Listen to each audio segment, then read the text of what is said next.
جو خوبیاں اپنی بہو کے لیے وہ چاہ رہے ہوتے ہیں نا کہ وہ یہ بھی کرے یہ بھی کرے یہ بھی کرے، اپنی بیٹی کے لیے کبھی نہیں چاہتے کہ وہ بھی اپنے ساس سسر کے ساتھ یہ بھی کرے یہ بھی کرے یہ بھی کرے. تو رزلٹ آپ کے سامنے ہے. تو حسن سلوک اپنی جگہ، لیکن یہ اس قسم کی چیزوں کو بیچ میں داخل کر کے اسے حسن سلوک کا نام دینا یہ بالکل غلط بات ہے. اسلام میں قطعاً یہ چیز نہیں ہے کہ آپ میاں بیوی کے رشتے کو اکھاڑ کے پرے پھینکیں، بلکہ اسلام میں تو ساس سسر کا پریکٹیکلی جو رشتہ ہے وہ آپ کو کوئی ایگزامپل ملتی نہیں ہے نبی علیہ السلام کے مبارک دور میں، صحابہ کرام کے دور میں. کیوں؟ وہاں ضروریات کم تھی. جیسے ہی شادی ہوتی تھی ایک خیمہ الگ سے لگ جاتا تھا نئی فیملی کا، وہ الگ ہو جاتے تھے، یوں لڑائی جھگڑے بھی کم ہوتے تھے. حسن سلوک اپنی جگہ جاری ہے، وہ ذہن میں رکھیے گا. وہ بیٹے کی ذمہ داری ہے، اس نے اپنے ماں باپ کے ساتھ اس نے سلوک کرنا ہے. بیمار ہو جائیں گے ان کی خدمت کرے گا، ان کے کھانے پینے کا رہائش کا بندوبست کرے گا، یہ اس نے کرنا ہے. وہ اس کی اپنی ذمہ داری اپنی جگہ موجود ہے. اس لیے ان آیات کو بیان کرتے وقت تصویر کا دوسرا رخ بیان کرنا ضروری ہے. اب آ جائیں ماں باپ کے حقوق کی طرف. 5 مقامات پہ، جن میں سے ٹاپ آف لسٹ یہ مقام ہے. ایک چیز اس میں مینشن نہیں ہوئی تھی، سورہ لقمان میں آئی تھی کہ شرک کا کہیں تو پھر ان کا کہنا نہیں ماننا. وہ امپلائڈ تھا، وہ تو بخاری مسلم میں حدیث ہے کہ خالق کی نافرمانی میں مخلوق کی اطاعت نہیں کی جا سکتی، سیدھی سی بات ہے. لیکن پھر بھی انصاف کا تقاضا تھا، میں یہاں پہ کراس ریفرنس دیتا. باقی جتنی تفصیل کے ساتھ یہاں ماں باپ کے ساتھ حسن سلوک کا ذکر ہے، اتنی تفصیل نہ سورہ البقرہ میں آئی، نہ سورۃ النساء میں، نہ سورۃ الانعام میں، نہ سورہ لقمان میں، جو یہ 5ویں مقام میں آئی. ایک چیز 5 مقامات پہ کامن ہے کہ توحید کے بعد سب سے پہلے اللہ تعالیٰ نے ماں باپ کے ساتھ حسن سلوک کا ذکر کیا اور فرمایا کہ ماں باپ کے ساتھ حسن سلوک کرو. وَبِالْوَالِدَيْنِ إِحْسَانًا، اور اس میں بھی خصوصاً اِمَّا يَبْلُغَنَّ عِندَكَ الْكِبَرَ، اگر یہ تمہارے سامنے بڑھاپے کی حالت کو پہنچ جائیں، أَحَدُهُمَا أَوْ كِلَاهُمَا، وہ دونوں یعنی ماں اور باپ دونوں یا ان میں سے کوئی ایک، فَلَا تَقُلْ لَهُمَا اُف، تو انہیں اف بھی نہ کہنا. یہ محاورتاً بات ہے، عربی زبان میں سب سے ہلکی بات یہی تھی، اف. جس طرح ہم پنجابی میں غصے کے اظہار کے لیے کہتے ہیں یہ عربی میں اف ہے. یہ بھی کہنے کی اجازت نہیں ہے، اف بھی نہ کہنا. اور خصوصاً بڑھاپے کا ذکر اس لیے ہوا کہ بڑھاپے میں جا کے ماں باپ بچوں والی عادتوں کا شکار ہو جاتے ہیں. باتوں کو بار بار ریپیٹ کرنا، اس میں سننے والے کے لیے کوف بھی ہوتی ہے لیکن اس کو برداشت کرنا ہے. انہیں اف بھی نہ کہنا. میں نے تو اس میں جو سب سے آسان ذریعہ ڈھونڈا ہے نا بچنے کا، وہ یہ ہے کہ آپ جتنی مختصر گفتگو کریں گے اتنے ہی گستاخی کے چانسز کم ہو جائیں گے. جتنی زیادہ گفتگو کریں گے اور اس میں پھر معاملات کھلتے چلے جائیں تو اس میں پرابلم زیادہ کھڑی ہوتی. ٹو دی پوائنٹ معاملات کو لے کے چلیں تو یہ چانسز کم ہو جائیں گے. ادروائز ظاہر ہے انسان ہے، انسان کو دوسرے انسان کی ایکٹیویٹیز کے اوپر غصہ آ ہی جاتا ہے. وہ آگے ذکر بھی آ جائے گا کہ اس طرح کبھی ہو جائے گا. اگر تم بدنیت نہیں ہو نا، جان بوجھ کے ایسا نہیں کر رہے، تو اللہ تعالیٰ بخشنے والا مہربان ہے. انٹینشنلی کوئی گستاخی کی نیت نہ ہو، وہ تو پھر قابل گرفت ہے، اس کے اوپر تو کوئی چھٹکارے والی بات نہیں. لیکن حت الامکان کوشش کرنی ہے کہ اگر وہ دونوں بڑھاپے کی حالت میں دونوں یا دونوں میں سے ایک پہنچ جائیں تو انہیں اف بھی مت کہنا، ولا تنہرہما، اور انہیں مت جھڑکنا. اب یہ ہمیں ویسے آکورڈ لگ رہا ہوتا ہے کہ ماں باپ کو کون جھڑکتا ہوگا، لیکن یہ ٹی وی پہ آپ دیکھ لیں کس طریقے سے خبریں آتی ہیں، ویڈیوز بنی ہوئی ہیں. مار رہے ہیں ماں باپ کو، گھر سے نکال دیتے ہیں، اولڈ ایج ہاؤسز میں رکھوا دیتے ہیں. یورپ امریکہ میں اگر رکھواتے ہیں تو مار پیٹ کے نہیں رکھواتے، وہاں کوئی مارنے کا سوچ بھی نہیں سکتا. وہاں پرابلم الگ ہے کہ وہ ذمہ داری اٹھا نہیں سکتے، اور وہ اپنی جگہ جسٹیفائی ہیں کیونکہ ان کے ماں باپ نے بھی بچپن میں ان کے ساتھ اسی قسم کے سلوک کیا ہوتا ہے. وہ اپنی لائف بھرپور گزار رہے ہوتے ہیں اور پیرلل میں بس کبھی اسکول بورڈنگ اسکول میں داخل کروا دیا، پھر جب وہ کہتے ہیں اب ہم ان کو اسکول میں داخل کروائیں گے. ہمارے سب کانٹیننٹ کے معاشرے میں جو ماں باپ کا ایک گہرا رشتہ ہے اپنی اولاد کے ساتھ، تن من دھن لگا دیتے ہیں. جتنے بھی آپ کو کامیاب لوگ نظر آ رہے ہیں ان کے پیچھے آپ کو سب سے زیادہ کنٹریبیوشن کے ماں باپ کی نظر آتی ہے، فائنینشیل بھی، اخلاقاً بھی، ہر لحاظ سے. تب وہ کسی مقام کے اوپر پہنچتے ہیں. یہاں تو معاملہ ڈفرینٹ ہے، یہاں تو یعنی پھر وہ جسٹیفائی ہے یہ چیز کہ اولاد کا کام ہے کہ ماں باپ کے ساتھ حسن سلوک کرے. وہاں کا معاملہ ایک ڈفرینٹ ہے. تو جھڑکنا بھی نہیں، وَقُلْ لَهُمَا قَوْلًا كَرِيمًا، اور ان کے ساتھ بات نرمی کے ساتھ کرنی ہے، رسپیکٹ کے ساتھ کرنی ہے. وَخْفِضْ لَهُمَا جَنَاحَ الذُّلِّ مِنَ الرَّحْمَةِ، اور اپنے بازو کندھے جھکا کر رکھنے ہیں عاجزی کے ساتھ. یعنی اس کو لفظی ترجمہ تو یہ ہے کہ اپنے پروں کو بچھا کے رکھنا ہے، جیسے ایک ماں بچوں کی حفاظت کرتی ہے یا ایک مرغی اپنے چوزوں کو اپنے پروں کے نیچے لیتی ہے، اس طریقے سے ماں باپ کے ساتھ بڑھاپے میں سلوک کرنا ہے. جناح الذل من الرحمہ، رحمت کے ساتھ. وقل رب ارحمہما کما ربیانی صغیرا، اور ان کے حق میں یہ دعا کرنی ہے کہ اے رب ہمارے ان دونوں پر رحم فرما جس طرح انہوں نے بچپن میں مجھے پالا تھا. یہ دعا یاد ہونی چاہیے، تشہد میں پڑھیں، آگے پیچھے پڑھیں اپنے ماں باپ کے لیے. رب ارحمہما کما ربیانی صغیرا، اے رب ہمارے ان دونوں پر رحم فرما جس طرح بچپن میں انہوں نے ہمیں پالا تھا. اس کو اگر جمع کے سیغے سے پڑھیں مزید، رب ارحمہم کما ربیانی صغیرا، اے رب ہمارے ان تمام پر رحم فرما. اب یہ جمع کا سیغہ ہے، یہ 3 اور 3 سے زیادہ کے لیے. عربی میں جمع 3 سے شروع ہوتی ہے، یہاں تسنیہ کا سیغہ ہے ان دونوں پر. رب ارحمہما، ان دونوں پر. رب ارحمہم، ان تمام پر. اس کو جمع کے سیغے سے بدلیں گے تو اس میں آپ اپنے دادی دادا نانی نانا وہ بھی سارے شامل ہو جائیں گے. اور یہ سنت ہے کہ جمع کے سیغوں کے ساتھ دعا کی جا سکتی ہے. نبی علیہ السلام کی کئی دعائیں ہیں جو سنگولر کے سیغوں کے ساتھ ہیں اور صحابہ کرام نے انہیں جمع کے سیغوں کے ساتھ پڑھا ہے. بعض اوقات تو نبی علیہ السلام نے بھی ان کو جمع کا سیغہ کر دیا، جس طرح اللہم اجرنی من النار احادیث میں آیا ابو داؤد کے اندر. ہم اسے جمع کے سیغے کے ساتھ پڑھتے ہیں اللہم اجرنا من النار. یا حیو یا قیوم برحمتی کا استغیث، الف کے ساتھ حمزہ سے پڑھیں گے تو سنگولر کا سیغہ. نون کے ساتھ پڑھیں گے برحمتی کا نستغیث تو جمع کے سیغہ ہو جائے. اللہم اہدنی فی من ہدیت، سنگولر کا سیغہ. اللہم اہدنا فی من ہدیت، پلورل کا سیغہ. صحابہ کرام نے جمع کے سیغوں کے ساتھ، صحیح ابن خزیمہ میں موجود ہے، ابی ابن کعب جب وطر کی جماعت کرواتے تھے تو اللہم اہدنا فی من ہدیت وعافنا فی من عافیت، جمع کے سیغوں سے اینڈ پہ دروشی بھی پڑھتے تھے. تو رب ارحمہم کما ربیانی صغیرا، اے اللہ ان میرے تمام آباء و اجداد پر، ماں باپ دادی دادا نانی نانا سارے شامل، رحم فرما جس طرح بچپن میں انہوں نے مجھ پر رحم کیا تھا. کتنی بیسٹ دعا ہے. یعنی ان کے احسانات کا بدلہ تو ہی دے سکتا ہے. دوسرا، ماں باپ کے دل میں شفقت وہ بھی تو اللہ ہی نے ڈالی ہے. اولاد کے دل میں بھی شفقت اللہ ہی ڈالے گا اپنے ماں باپ کے لیے. اللہ ہی شفقت ڈالنے والا ہے. بلٹ ان تو اس نے رکھی ہوئی ہے، لیکن اسے ایگزیکیوٹ کرنا یہ نصیب والوں کا حصہ ہے. یہ دعا یاد رکھیں. دوسری دعا جو حضرت ابراہیم علیہ السلام نے کی تھی، رب اجعلنی مقیم الصلاۃ ومن ذریتی ربنا وتقبل دعاء ربنا اغفر لی ولوالدی وللمؤمنین یوم یقوم الحساب. سورہ ابراہیم میں آتی ہے اور اس کا بیسٹ موقع ہے تشہد میں. بخاری مسلم میں حدیث ہے جب تشہد پڑھ چکو، دروشی پڑھ چکو، جو چاہو اپنے رب سے مانگو. اس میں آپ یہ دعائیں شامل کریں روزانہ. میں تو الحمدللہ ڈیلی پڑھتا ہوں. یہ سب سے بیسٹ موقع ہے.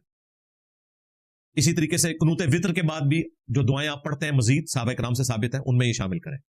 ماں باپ زندہ ہیں یا مر چکے، دونوں حالتوں میں ان کے لیے دعا کرنا، یہ ماں باپ پہ کوئی احسان نہیں ہے، یہ اللہ تعالیٰ کے حکم کو آپ نے پورا کرنا ہے اور اس میں آپ کے لیے بھی نفع ہے. ساتھ ہی ساتھ اپنے بیوی بچوں کے لیے بھی دعا کریں، وہ بھی قرآن میں سورہ الفرقان میں سکھائی گئی. ربنا ہب لنا من ازواجنا وذریاتنا قرۃ اعین وجعلنا للمتقین اماما. اے رب ہماری بیویوں میں اور ہماری اولاد میں ہماری آنکھوں کی ٹھنڈک بنا دے. یعنی ان کے اعمال ایسے ہوں کہ میری آنکھیں ٹھنڈی ہوں.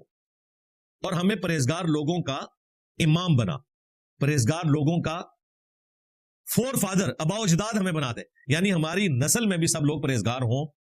یہ دعا ہے.